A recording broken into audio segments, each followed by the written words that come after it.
Bonjour à toutes et à tous les amis, c'est Trip, j'espère que vous allez toutes et tous bien. Aujourd'hui, un deck mêlant 2 voire 3 archétypes que j'aime particulièrement. Ça va être tout d'abord l'archétype lié au lore plutôt de charmeuse et plus précisément familier possédé avec du fairy tail, animal féerique et du magistus. Alors oui, le petit Spoon là-bas il est toujours pas sorti en FR, là il commence à m'énerver, mais bon c'est pas grave, Spoon un jour sera là et donc la decklist sera excellente. Vous pouvez le remplacer, hein, c'est un petit package assez facile à remplacer avec le nouveau package Regulus, hein, c'est principalement un extender comme vous le verrez au niveau des tests disponibles, et bien soit des deux membres si vous voyez la vidéo à la sortie, ou sinon en dessous vous avez directement le lien de la vidéo dans la description de la vidéo.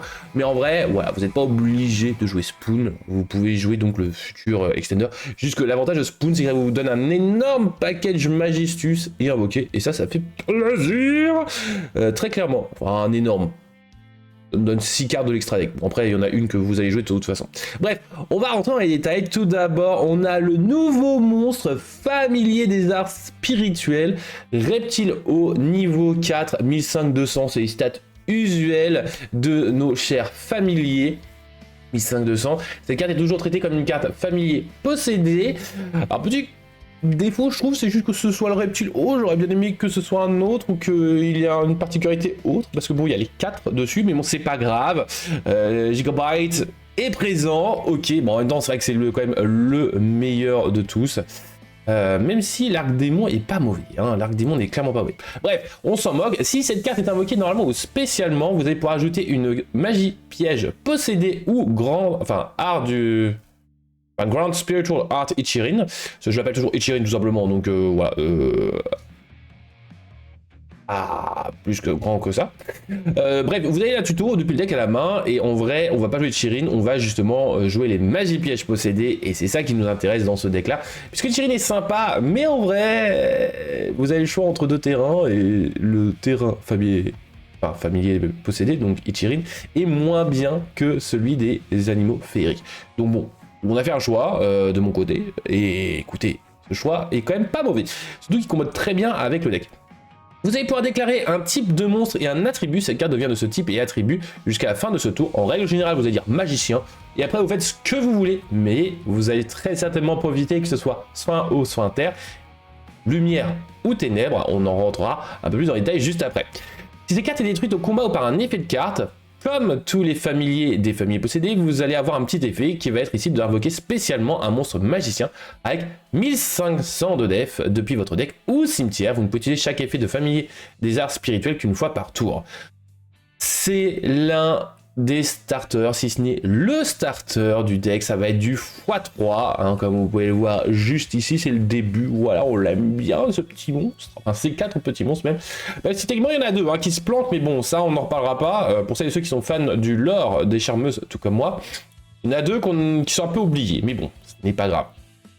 Et surtout un.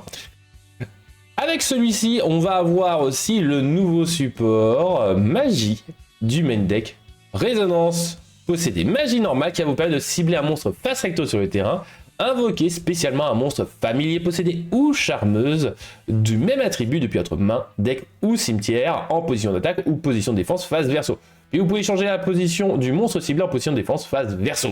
Et en plus de ça, pouvoir bannir cette carte depuis votre cimetière, cibler un monstre que vous contrôlez et uniquement que vous contrôlez, changer sa position de combat. Vous ne pouvez utiliser chaque effet qu'une fois par tour. Ce qui est avantageux, c'est que vous pouvez cibler un monstre sur le terrain adverse pour pouvoir spammer un monstre du même attribut. Et ça, c'est cool.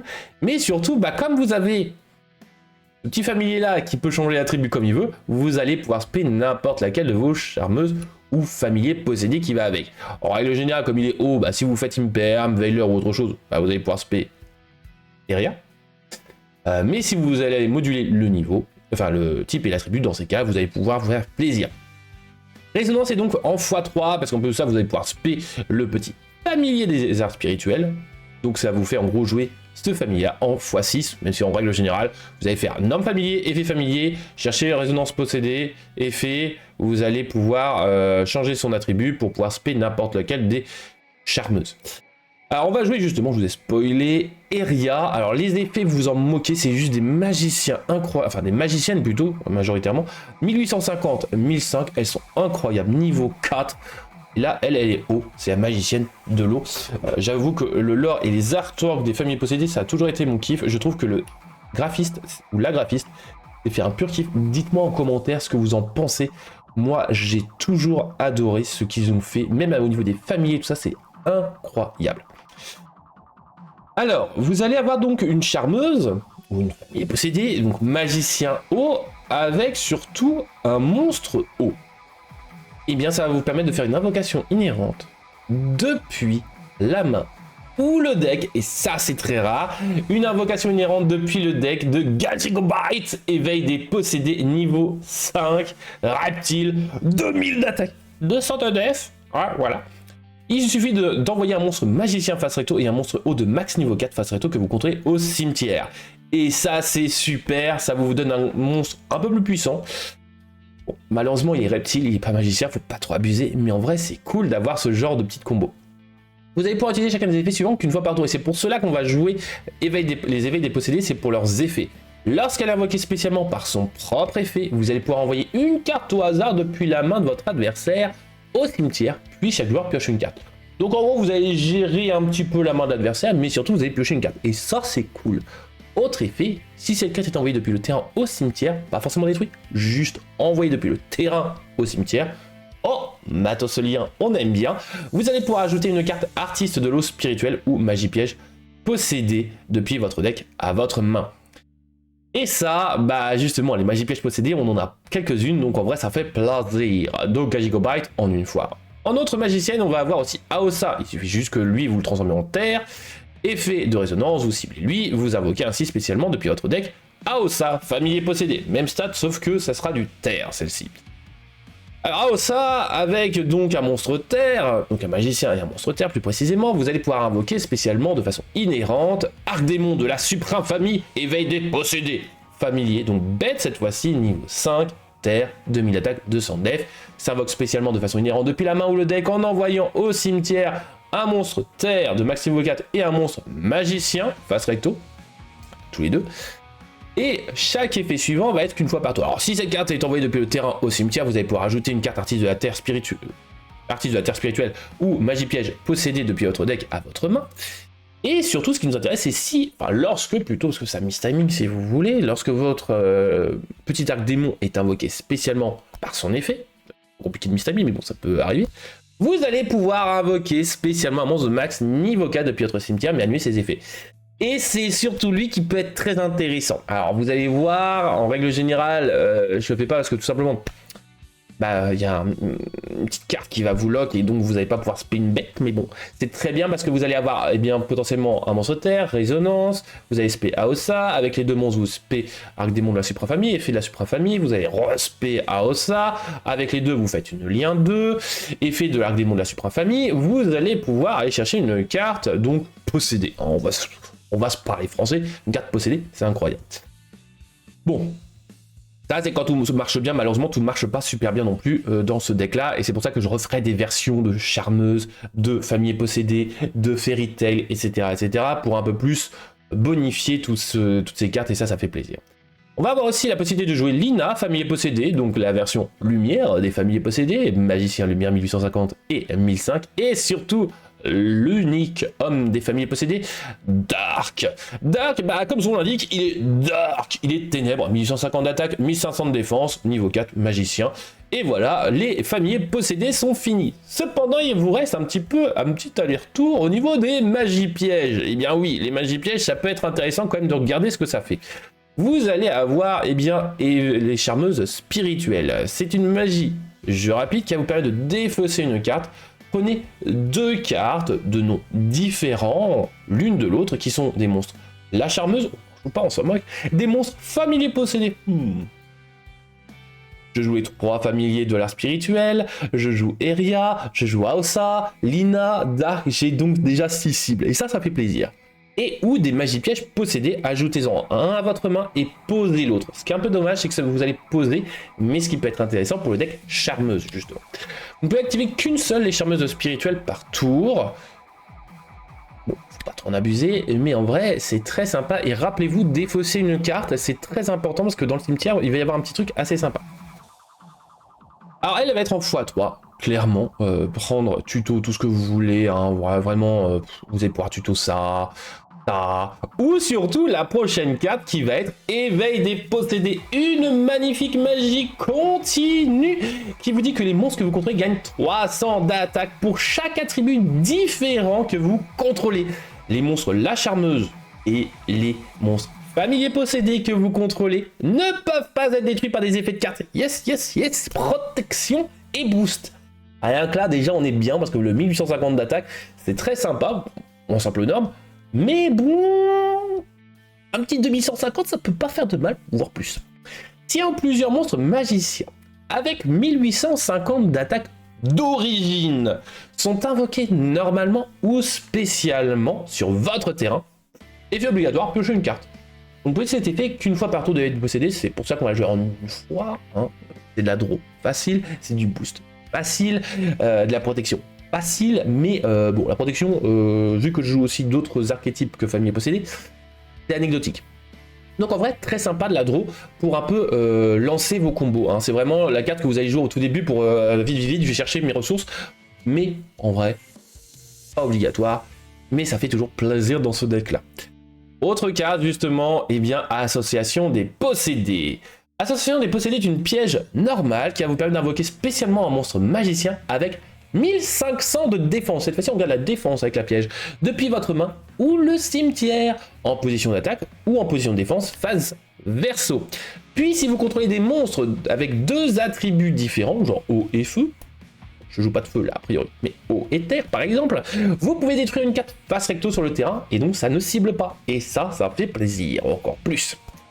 Elle a en plus d'un effet au cimetière. Cette carte est incroyable, voyons.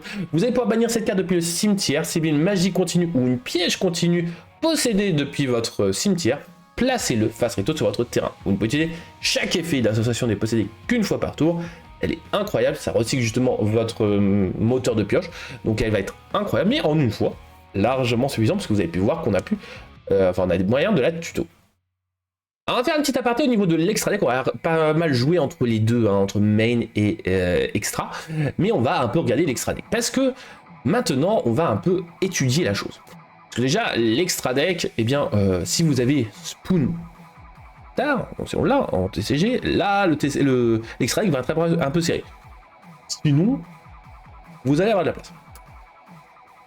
Alors, je n'ai que 5 free spots, comme vous pouvez le voir, entre guillemets free spots, dans l'extra deck qui sont la deuxième ligne. Vous allez avoir la possibilité de jouer Dark, la charmeuse des ténèbres obscure. Vous allez avoir la possibilité de jouer Ita, la charmeuse de feu en flamme. Bon, spoiler alerte, on joue Ita. Et puis bon, notre familier peut se transformer en monstre feu. On va pouvoir jouer aussi Aosa. Et ces trois monstres-là sont les monstres les plus génériques. Pourquoi? Puisque vous allez avoir facilement des monstres ténèbres ou des monstres feu. Terre, un peu plus compliqué, certes, mais bon, il peut y avoir le deck train qui peut revenir très facilement. Et vous pourriez bien évidemment jouer Win, etc., etc. Ça dépend un peu de ce que vous voulez faire. Mais en vrai, le package Charmeuse, Lien 2, en règle générale, vous faites Dark. Lina peut être un très bon choix aussi pour respect n'importe quel monstre lumière joué actuellement dans la méta, ou même des end-traps genre Veiler, mais en vrai c'est pas mal. Pourquoi est-ce que c'est pas mal? Parce que vous allez pouvoir passer par ce qu'on appelle communément Sullen, Reine des Maîtres, Magicien, respect un monstre depuis le cimetière de l'adversaire si vous avez suffisamment de compteurs, donc suffisamment de magie dans votre cimetière. Pas se focaliser sur le terrain de l'adversaire et dans son cimetière, puisque en règle générale, les gens ne jouent plus beaucoup de magie. On va pas se mentir. Mais bon, c'est comme ça. Et grâce à ça, vous avez ainsi donc une lien 3 et un monstre à effet, ce qui vous donne accès à la nouvelle lien 4, Fortimus in Profusion. 4 charmeuses en profusion. Lien 4, pointant à gauche, à droite, en bas à gauche, en bas à droite, 1850 d'attaque. Lumière nécessitant au moins 2 monstres. Lien 4 générique. Et ça fait plaisir. Alors, maintenant, qu'est-ce qu'elle fait cette lien 4? Et bien cette lien 4 est totalement folle, puisqu'elle gagne 300 d'attaque pour chaque attribut différent sur le terrain. Donc on peut ça se rebooste en plus de la magie continue. Pourquoi pas? une fois tant qu'elle est face recto sur le terrain. Et je dis bien une fois tant qu'elle est face recto sur le terrain, ce qui est très pénible parce que c'est une lien, donc on peut pas la mettre face down pour pouvoir... vous avez compris. Donc une fois tant qu'elle est sur le terrain, face recto, durant la main phase, effet rapide, vous pouvez cibler 2 monstres de même attribut, mais de type différent. Ou alors, 2 monstres de même type, mais d'attributs différents. Dans votre cimetière. Invoquez-les spécialement les 2, mais cette carte, ainsi que ces monstres, ne pourront pas être utilisés comme matériel fusion, synchro, Xyz ou lien jusqu'à la fin du prochain tour. Vous ne pouvez utiliser cet effet de Fall Charmers and Profusion qu'une fois par tour. Et cette lien, et c'est là que vous allez comprendre que c'est incroyable. Vous pouvez la jouer bien évidemment dans un deck charmeuse, tout ça, où vous respectez facilement des monstres. Mais ça peut être joué dans des decks, je sais pas, Mercé Fourrure, Dragon Link, etc. etc. Bon, le problème étant que vous réinvoquez des monstres qui ne pourront pas être utilisés comme matos. Et là c'est un peu plus problématique, donc il faut voir à peu près ce que ça peut être intéressant. Par exemple, Mercé Fourrure, ça peut être très intéressant. Link, ça peut être un peu embêtant, j'avoue. Mais vous respectez sans annuler les effets, et ça c'est cool, ça c'est très cool. Une petite négative sur patte, ça fait pas mal. Maintenant, passons au package Fairy Tail. Le package Fairy Tail est assez gros au niveau des magies, pas au niveau des monstres, puisque le monstre principal va être Matchlil, Fairy Tail, le nouveau monstre niveau 4, Magicien, Lumière, 1850 d'attaque, 1000 de def. C'est pour ça d'ailleurs que les Fairy Tail, donc Animal Féerique, vont être facilement jouables dans le deck Charmeuse, Famille Possédée, c'est qu'ils ont les mêmes stats que les abeilles des possédés, donc ça marche très bien avec les cartes, et ça c'est super. Et qu'est-ce qu'a fait Matchlil? Pourquoi est-ce que je joue en vrai en x3? Eh bien, si vous contrôlez un monstre, enfin, même pas sur si vous contrôlez, c'est si sur le terrain il y a un monstre magicien avec 1850 d'attaque d'origine, donc si votre adversaire même a invoqué une lien charmeuse, vous pouvez invoquer spécialement cette carte depuis votre main ou cimetière, et aussi vous ne pouvez plus invoquer spécialement pour le reste de tour, excepté des monstres magiciens. Et c'est elle qui est un peu embêtante avec justement mon arc démon, c'est qu'on est lock facilement en magicien. Extender très sympa, mais l'avantage c'est que c'est invocable, enfin lock après activation. Donc elle est totalement folle. En x3 rien que pour ça, parce que c'est un extender facile. Si cette carte est une Normous PO, un autre effet, mais on va la jouer en x12, vous pouvez ajouter une magie piège Fairy Tail ou Fairy Tail Taze, on verra juste après, depuis votre deck à votre main, vous pouvez payer en plus à 500 points de vie, transformer le nom d'un monstre à effet sur le terrain de votre adversaire en Prince Féerique. Ouais, vous allez voir, il y a plein de trucs drôles, c'est que vous allez avoir un Salamandre grande face à vous, boum, c'est un Prince Féerique. Un Sword Soul, boum, c'est un Prince Féerique. On s'en manque du reste, c'est un Prince Féerique. Vous pouvez utiliser chaque effet de Matchlil qu'une fois partout. Moi, j'ai en x3, elle est incroyable. Alors, quelle est cette carte Fairy Tail Taze qui est déjà sortie très longtemps, qui va être en fait contre Animal Féerique. Une magie continue. Vous allez pouvoir révéler un monstre magicien dans votre main avec, je vous donne en 1850 d'attaque. Et de noms différents des monstres que vous contrôlez. Immédiatement après la résolution de cet effet, invoquez, posez-le normalement. Oh, je révèle Iria, je n'en mets rien. C'est incroyable. Bon, après, vous allez avoir intérêt d'invoquer normalement d'autres monstres, mais c'est incroyable. Vous ne pouvez cet effet qu'une fois par tour. Chaque tour, la première fois que vous allez recevoir des dommages de combat ou d'effets, tant que vous contrôlez un ou plusieurs monstres magiciens avec 1850 d'attaque d'origine, vous ne recevez en plus de ça aucun dommage. Norme supplémentaire, ça protège les dommages, incroyable. Pas de beaucoup, hein, mais bon, un petit peu. C'est incroyable. On va jouer une fois par contre. Une fois, largement suffisant. Puisque tutorisable déjà par l'effet de Matchlil, mais pas que. Puisque maintenant, donc je vous ai un peu teasé au tout début, le terrain Fairy Tail Ball, le bal des animaux, enfin, bal animal féerique, si je dis pas de bêtises au niveau de la traduction que ça pourrait être, pour rester sur le thème animal féerique et pas faire des animaux ou animaux féeriques. Lorsque cette carte est activée, lors de l'activation de cette carte, vous allez pouvoir ajouter un monstre Fairy Tail, animal féerique, ou Fairy Tail Taze, qu'on vient de voir, contre animal féerique, depuis votre deck ou bannissement à votre main. Oh, tuto et recyclage. On aime. Vos monstres, animal féerique, ne peuvent attaquer directement. Donc le 1850 d'attaque, boum, boum, boum. En plus de ça, s'ils sont boostés, boum, boum, boum. Sont tous lumière, donc ça sera 2150, 2150, 2150, 2150, etc. Une fois par tour, si votre adversaire invoque spécialement un monstre et que vous contrôlez un monstre Fairy Tail. Donc il vous faut un monstre Fairy Tail, attention. Vous pouvez cibler un monstre à effet, contrôlé par votre adversaire, annuler ses effets. Et si vous le faites, son nom devient Pince Féerique. Vous ne pouvez activer qu'un seul Fairy Tail Ball par tour. Et c'est là que c'est intéressant, c'est que vous allez changer le nom en plus d'annuler les effets, et c'est quand vous voulez, contrairement à Etchirin où c'est le premier effet de monstre qui va être annulé. Avantage de Etchirin, c'est que ça peut même être un effet de monstre en main, mais le problème étant que ça peut être un bait. Donc c'est pour ça que je préfère Fairy Tail Ball. Certes, ça negate un monstre sur le terrain, mais au moins c'est quand je veux. Et donc Ball x3, parce que tuto, recyclage, negate, attaque directe, c'est incroyable. Incroyable, insane, folle. Alors au niveau du monstre numéro 2 Fairy Tail, ça va être Rion. Rion est très bien dans ce deck, pourquoi? Puisque Rion est un monstre donc magicien, 1850, 1000 au niveau des stats, niveau 4, lumière, animal féerique. Aucun joueur ne peut cibler de monstre sur le terrain, celui-ci exclu, avec des cartes magie ou effets de magie. Vous aussi, hein, attention. Protection de magie, j'aime bien, j'aime bien. Donc on a annulation d'effets, de monstres, on a une protection de magie, c'est très sympa. Par contre, ça ne protège que les monstres, pas les magies. Pas tout avoir. Une fois par tour, vous allez pouvoir défausser une magie, équiper une magie d'équipement depuis votre main, deck ou cimetière à cette carte, mais renvoyer la magie d'équipement à la main durant la phase. Rion en une fois. Pourquoi est-ce que je la joue? À cause de la nouvelle magie d'équipement, se trouvant être Days of Fairy Tail. Conte animal féerique. Ouais.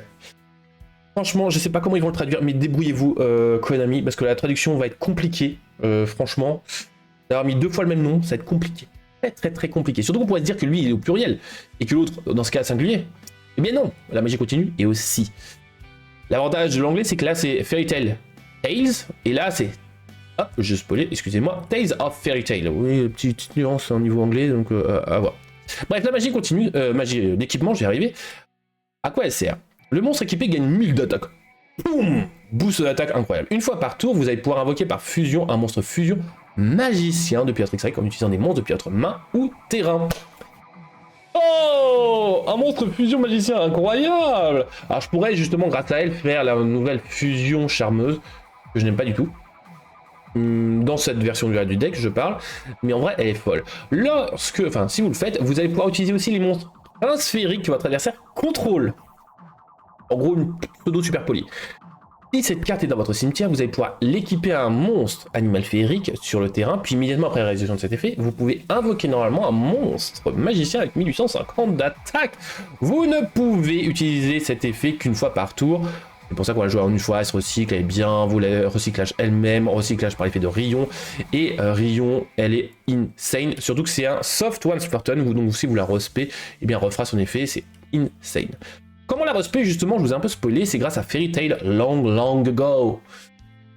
Magie jeu rapide. Invoquer spécialement jusqu'à un monstre Fairy Tail lumière, je précise bien lumière, depuis chacune des zones suivantes. Main, cimetière et bannissement.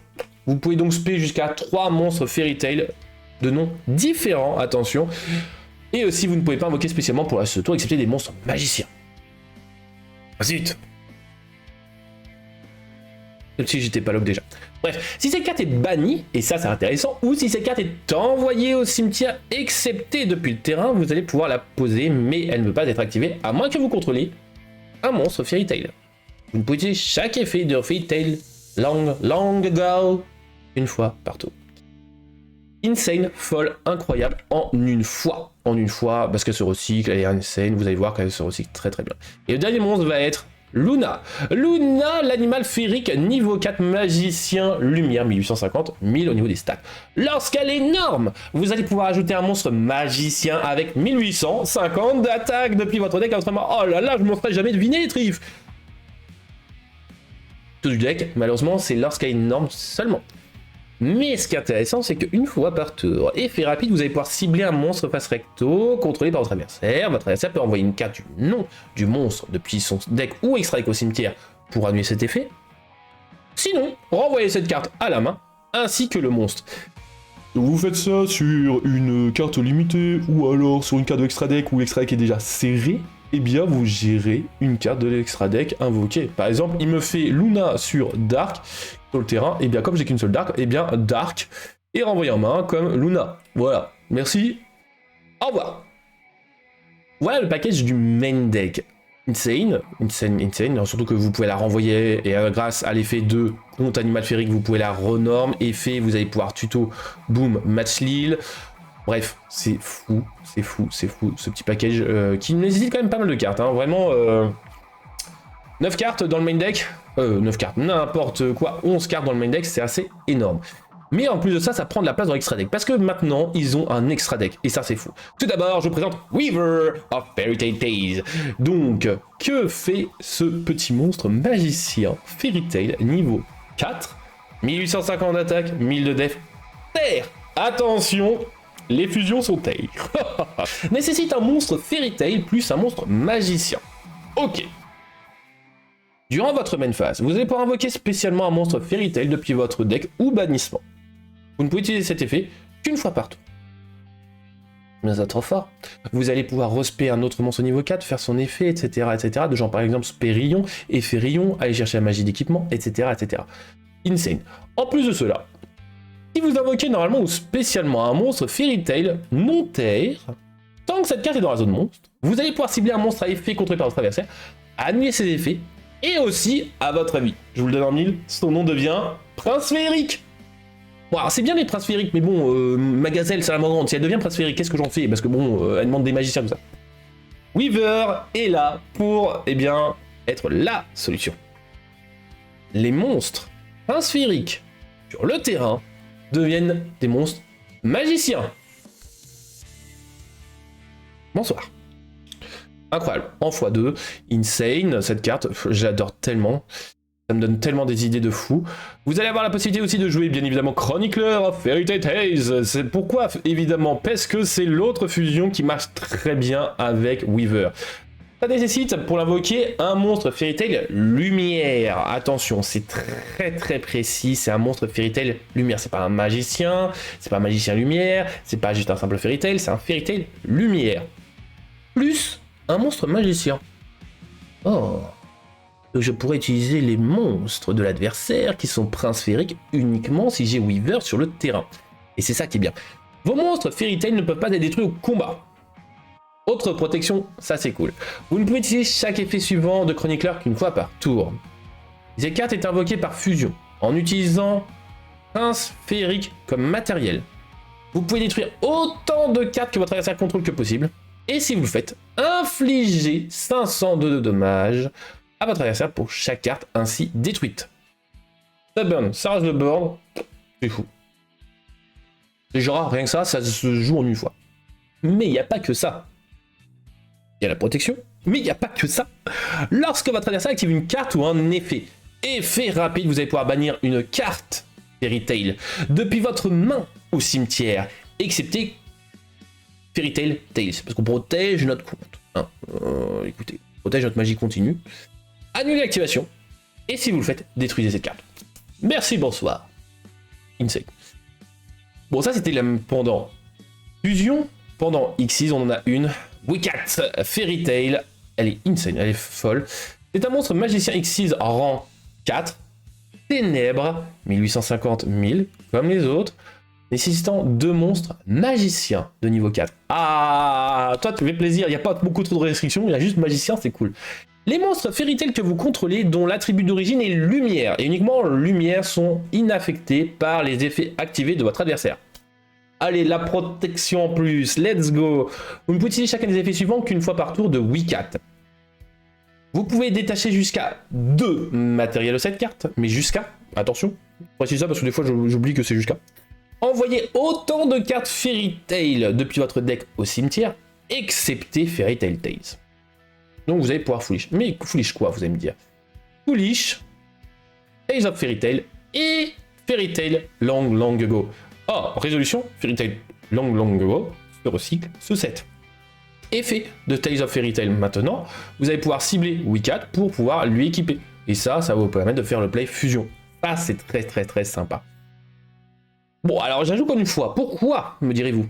Eh bien, parce que si cette carte est dans le cimetière, effet rapide, vous allez pouvoir cibler un monstre Fairy Tail que vous contrôlez, dont l'attribut d'origine est lumière.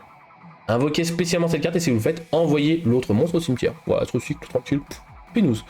Voilà, c'est de la protection qui se recycle, bon, sans matériaux, malheureusement, mais bon, c'est pas grave, c'est quand même sympa.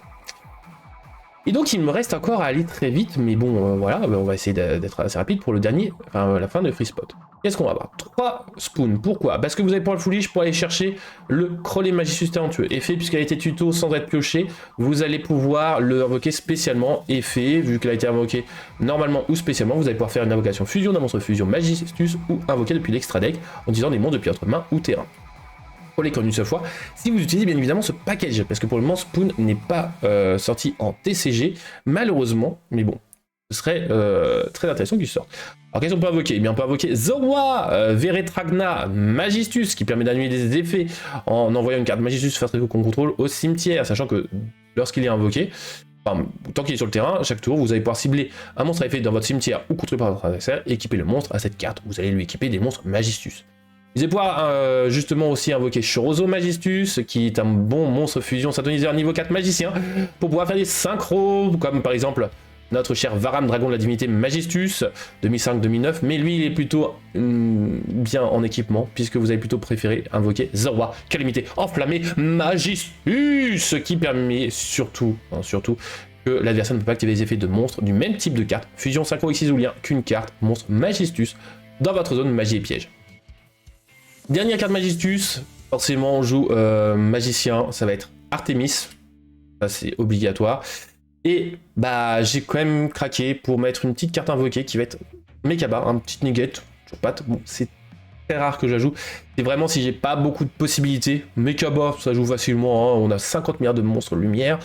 On a Crowley qui peut justement se considérer comme notre cher Aleister l'invocateur, donc ça fait plaisir. Voilà, au niveau de l'extra deck, on a fini le tour. Il me reste encore à finaliser le main deck. Et bien, le main deck, quel est-il? Puisqu'il me reste 8 free spots. Et bien, triple H, ça fait plaisir. Triple couronne de l'interdit. La carte qui va être obligatoire dans tous les decks méta si vous voulez réussir bien des tournois, hein, parce que cette carte là est totalement insane, ça protège vos cartes, ça protège, ça détruit les combos de l'adversaire, ça fait tout ce que vous voulez, c'est insane. Un petit Call by the Grave et un petit TTT, pas de PTT, même si PTT pourrait avoir sa place, mais pas assez de magie piège normale. Donc les tutos TTT bien évidemment, mais je préfère largement ce petit genre de ratio là, ça fait assez plaisir. En tout cas, le deck profile est assez long pour ne pas rentrer un peu plus dans les détails, hein. Je pense que ça vous fera déjà assez pas le boulot au niveau des one-off, tout ça, machin, et surtout, je vous laisse réfléchir justement à la place de Spoon, quoi faire. Si vous retirez Spoon, ça vous retire donc le package fusion, synchro, tout ça, vous mettez tous les liens famille possédés, vous pouvez faire des liens 4 comme vous voulez, ça fait plaisir, peut-être un peu booster le package Fairy Tail aussi. Et au niveau du main, vous pouvez rajouter des Fuvalos, ça fait toujours plaisir. Surtout que c'est un monstre vent, donc ça peut faire des dingueries, justement pour mettre win ou autre chose. Donc les autres charmeuses pourront être plutôt en side, enfin les familles possédées plutôt en side pour justement un peu contrer les decks de l'adversaire. Voilà. En tout cas, j'espère que ça vous aura plu les amis, c'était Trif et les familles possédées. On se dit à la prochaine, prenez soin de vous et de vos proches. Cœur sur vous, bye bye.